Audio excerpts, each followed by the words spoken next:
Let's turn our attention to our personal finance segment. Harshvardhan Rungta of Rungta Securities is our expert today. Harsh, last time we spoke about how to go about cashless transaction for Mediclaim policies. Today's question is, how do you go about claiming reimbursements for the same? Well, Rima, what I would suggest is that the moment a person gets his policy document in his hand, the first thing he should note and read the notice of claim section. Now, this section prescribes the time limits within which the documents need to be submitted. So, before we get on to which documents you need to submit, our policyholder needs to know when and by what time does this document need to be submitted. Now, one of the most important factors that we've seen and most of the policyholders neglect to do is intimation of hospitalization. In the cases of reimbursement, you need to know that the insurance company needs to be informed that an hospitalization has taken place or is likely to take place. So there is a special section which mentions and specifies a time period within which the insurance company needs to be intimated about the hospitalization. So when you do that, either you could do that by making a call or writing to the insurance company or emailing it to them. So that is very important to do at the first step. Now, there could be an instance, we do come across several cases when people ask, why do you need to make an intimation to the insurance company when documents are going to be submitted later on? Now, the insurance companies want to know that there is an hospitalization that has taken place. At the same time, they may want to appoint a surveyor who would actually physically come into the hospital to visit you, to have a look and, to verify the authenticity of the claim, and to also, check the line of treatment that the hospital is giving you, because it directly affects the claim. So, this is the beginning, the first step that needs to be done. As with regards to what documents need to be in place, you need to first make sure that all the original bills are in place, all the receipts for the payments that you're making, all the prescriptions. If you're buying a medicine or something from outside from a chemist, it has to be prescribed for. You cannot simply go and just buy something that you feel like should be administered upon you. So all these original documents need to be in place at the time of discharge. You need to make sure that original discharge card, the final bill, the receipts of the payments, all these are in one place so that they can be submitted to the insurance company.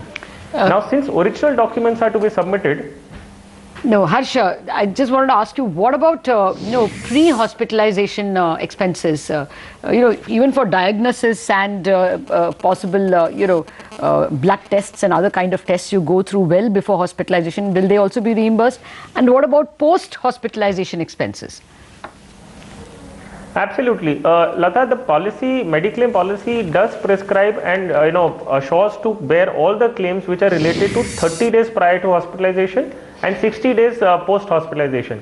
So if there is any expenses that a person has incurred relating to the hospitalization, it cannot be something else unrelated to what you've been hospitalized for. 30 days expenses all incurred 30 days prior to the hospitalization and 60 days post-hospitalization. Will be covered by the Mediclaim policy, and the process for claiming that is the same. You need to just fill in the same claim form. You need to have all the original bills which need to be submitted to the insurance company and within the time period. So that is important. All right. We'll come back after a break, Harsh. There are people lined up with questions for you. For the moment, we were discussing how do you get your Mediclaim reimbursements smoothly so that you prepare properly. And we have N. Nevalkar from Mumbai with a question. Go ahead, Mr. Nevalkar. What is your question? Good afternoon. Yeah. My employer from National Insurance Company has given Nifty me में test 12,200 levels was 1,000. I am 38 years of age. My wife is 37, and my one dependent father is 65. And this is active since 2003.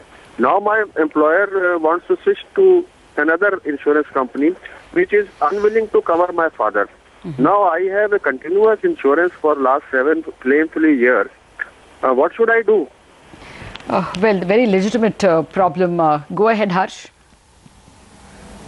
Well, Mr. Nevalkar, see, the point is, if your employer has chosen to switch to another insurance company, the terms and conditions of that group insurance Mediclaim policy is negotiated afresh with the new company. So there is very little that you can do in this perspective. Secondly, you cannot force the new insurance company to accept the proposal as the national insurance company has offered it to you, because the insurance companies have to bear the claim themselves. So you cannot, and it's absolutely at their discretion whether they should accept the policy and at what terms they want to accept the insurance. One option that you have is that you can port this group medical policy into an individual family floater policy. So that portability is mandated, and National Insurance Company cannot deny you that benefit. So the first step that you should be doing is the group family floater policy that you have offered by your employer, port it to an individual family floater policy with National Insurance Company itself. Continue it as an individual policy. You will have to pay the premiums for the same. And then after 1 year is completed, you take a call whether you then want to port it to another insurance company which is accepting it, or you simply continue your coverage with National Insurance Company. All right, that at least will solve the problem of having your father insured. Mr. Niwalkar, thanks a lot for joining us. As you as well, Harsh, thanks for joining, explaining and answering queries.